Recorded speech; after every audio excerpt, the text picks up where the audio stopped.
C'était au mois de novembre à Venties et le simple chantier d'un hangar va soudain nécessiter l'intervention de plus de 30 pompiers. Il y a 6 personnes qui sont en train de travailler sur une dalle. On a un prestataire de service qui est l'entreprise de coulage. Donc la pompe se met en place, le coulage commence et d'un coup la dalle s'effondre. Donc c'est 6 personnes qui chutent d'une hauteur de 3,40 m.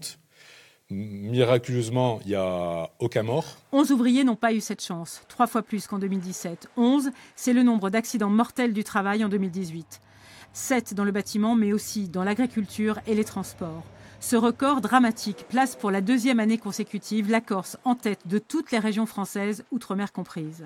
Les victimes sont des salariés expérimentés en contrat de travail de longue durée. Les petites entreprises comme les grandes sont concernées. Il faut aller vite et la sécurité c'est souvent considéré comme une contrainte et donc ça ne nous étonne pas malheureusement qu'il puisse y avoir des accidents graves et des accidents mortels, mais il y a aussi beaucoup d'accidents qui sont ni graves ni mortels mais qui génèrent derrière après des incapacités pour les gens.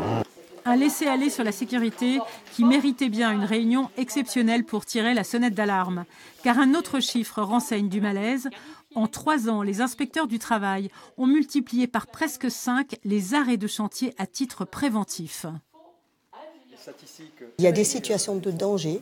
D'ailleurs, nous prononçons à ce moment-là des décisions d'arrêt temporaire de travaux pour extraire les salariés du danger, surtout le risque prégnant de chute de hauteur.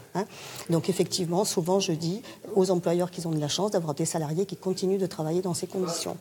Pour cette mobilisation générale, tout le monde a remarqué aujourd'hui, sans se l'expliquer, l'absence des 2 fédérations du bâtiment.